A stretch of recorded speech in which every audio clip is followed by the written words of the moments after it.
to go and measure the activity in a living brain and map exhaustively the wiring diagram of every neuron connecting to every other neuron. And we're, as part of the BRAIN initiative, thinking about the Rosetta Brain, where we're not picking one particular winning technology. We're trying to stimulate new innovative technologies and to integrate them all into one brain and do that over and over again in different brains, in different pathological settings in humans. And then from there, IARPA wants us to deliver the brain up to the cloud. So this is a 40 gigabit per second brocade switch to the Internet 2 infrastructure. This is like the fast Internet.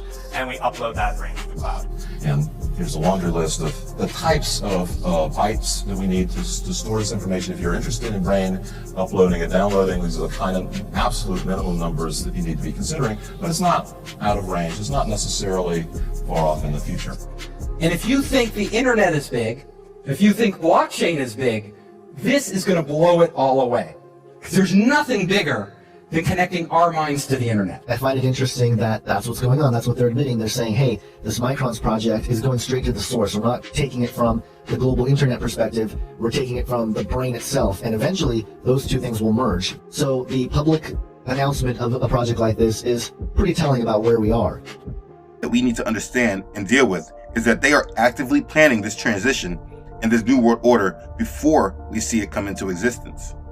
The fact is that there are a great deal of people in the world in the know that understand the change that is on the horizon. How can the world move through this great change while being silent about it?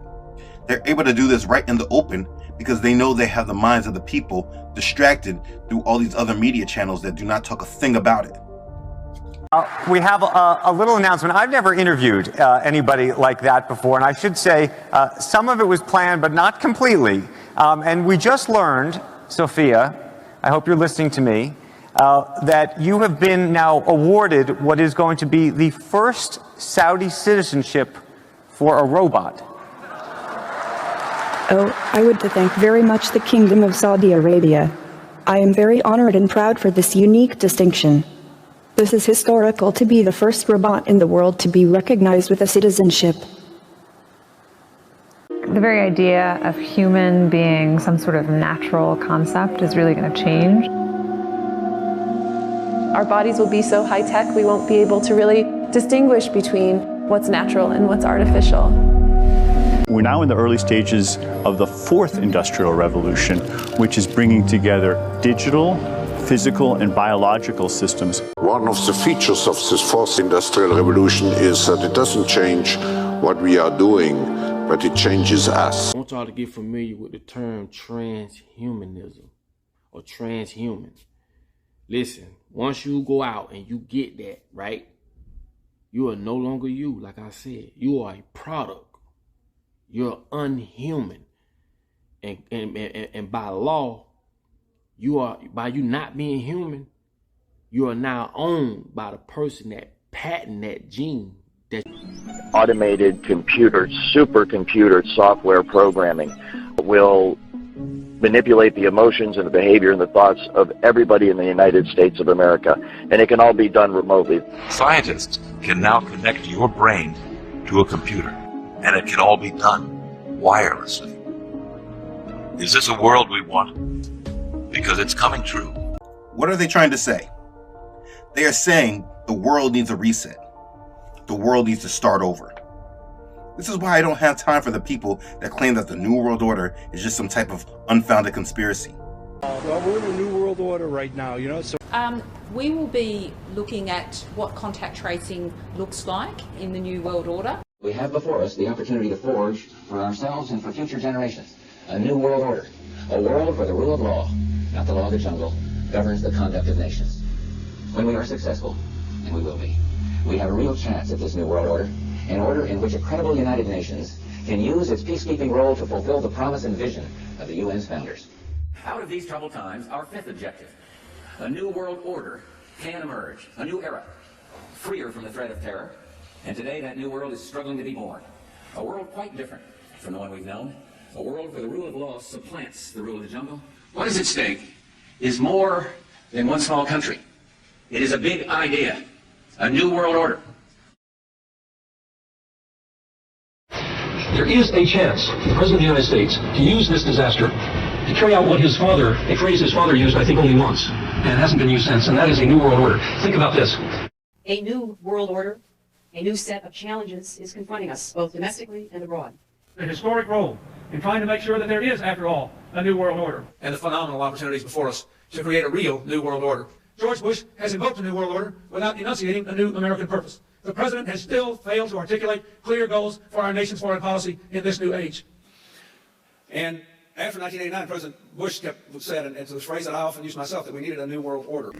We all talk about a new world order, about what the Clinton administration's foreign policy will be, what the so-called new world order will look like. These are people that are not well researched and are too confident in their ignorance. This world system is preparing those that are awake and on board with their agenda. They are having forums discussing it. They have written books going over the principles of it. It's not a conspiracy that is in the dark. It's a conspiracy that is very much out in the open. And they are talking about what it will look like as we speak. You must understand that this is not some agenda that is secret to only a few people. This information is not secret. It is hidden in plain sight. So what I want to do is provide some information that they are talking about in the open so that you can be more aware of what is actually happening right in front of us. People are aligning themselves to this world system. They're believing in the problem that they have created and the solutions that they are bringing forward. While this is all engineered to bring us to this new world order. They are branding this world's transition into the new world order as the Great Reset. The new world order, this entire, control grid that's supposed to be rolled out against the American people someday, I'm here to tell you that it's already here. The victim is remotely tied to this supercomputer, which uses physical and psychological trauma, torture, to map out and reverse engineer the sensory and neural pathways of the victim's brain and central nervous system. It's brutal, brutal torture. Brutal torture. Unlike anything you can imagine, you can't negotiate with a computer. You can't compromise with a computer. You can't surrender to a computer. The computer will continue to do what it's programmed to do. The multiple systems can focus on isolating an individual, group, community, or large population by algorithm. The directed energy weapon attack system also employs phased array cellular tower antennas as biosensors, transmitters, and receivers, capable of operation from computerized portable systems as close as neighboring locations. Satellites link the sender and the receiver. A computer multiplexer routes the voice signal of the sender through microwave towers to a very specific defined location or cell. The receiver is located and tracked with pinpoint accuracy by their biometrics, DNA, iris, gait, facial recognition, and brainwave patterns. However, the receiver is not a cellular phone. It is the human brain. And it's important to understand that it's not just about ideas, but an actual plan that has been analyzed and is being worked on to be implemented. Professor Schwab wrote the book, COVID-19, The Great Reset. If you want to understand the agenda for the world, you should get this book. He explains a great deal in it. It is clearly seen when understanding the full agenda for this world conspiracy that COVID-19 is being used as a great scapegoat for their transition into the coming New World Order. They are using the disruption from this pandemic to implement the transition to the new world they have been preparing for. In the introduction of his book, Professor Schwab says this: "The worldwide crisis triggered by the coronavirus pandemic has no parallel in modern history. We cannot be accused of hyperbole when we say it is plunging our world in its entirety, and each of us individually, into the most challenging times we've faced in generations. It is our defining moment. We will be dealing with its fallout for years, and many things will change forever. It is bringing economic disruption of monumental proportions, creating a dangerous and volatile period on multiple fronts, politically, socially, geopolitically, raising deep concerns about the environment, and also extending the reach, pernicious or otherwise, of technology into our lives. No industry or business will be spared from the impact of these changes. Millions of companies risk disappearing, and many industries face an uncertain future. A few will thrive. On an individual basis for many, life as they've always known it is unraveling at alarming speed. The deep existential crises also favor introspection and can harbor the potential for transformation. The fault lines of the world, most notably social divides, lack of fairness, absence of cooperation, failure of global governance and leadership, now lie exposed as never before, and people feel the time for reinvention has come. A new world will emerge, the contours of which are for us to both imagine and to draw. At the time of writing, June 2020, the pandemic continues to worsen globally. Many of us are pondering when things will return to normal. The short response is never. Nothing will ever return to the broken sense of normalcy that prevailed prior to the crisis, because the coronavirus pandemic marks a fundamental inflection point in our global trajectory. Some analysts call it a major bifurcation. Others refer to a deep crisis of biblical proportions. But the essence remains the same. The world as we knew it in the early months of 2020 is no more, dissolved in the context of the pandemic. Wow, I mean, you see, they're not hiding anything. It's such a big subject, it's hard to pinpoint on one thing when there's so many things to discuss. We are talking about a great reset. In the book, they are planning for an economic reset, a societal reset, a geopolitical reset, an environmental reset, a technological reset, and an individual reset. They're even talking about a global government. They say global governance is commonly defined as the process of cooperation among transnational actors aimed at providing responses to global problems. The two notions of global governance and international cooperation are so intertwined that it is nigh on impossible for global governance to flourish in a divided world that is retrenching and fragmenting. Sadly, we are now at this critical juncture. Put bluntly, we live in a world in which nobody is really in charge. Therefore, the concern is that without appropriate global governance, we will become paralyzed in our attempt to address and respond to global challenges, particularly when there is such a strong dissonance between short-term, domestic imperatives and long-term global challenges. This is a major worry, considering that today there is no committee to save the world. So, they are preparing for a world government that has someone in charge, someone with a committee to save the world. This is literally biblical prophecy of the book of Revelation jumping into reality. And with all that they're saying, they have us distracted, paying attention to what exactly? Tonight we offer the ridiculous tips to get in shape for summer. It's of course called Transhumans. Transhumans is described as a springy, rhythmic way of moving forward, similar to a horse's gait, and ideally... Hold on, Anderson. We need to be awake, not asleep. Let me jump into the next part, which is the technological reset. They have goals of completely digitizing the world and merging humans with computers. Everything will be digitalized, which can be digitalized.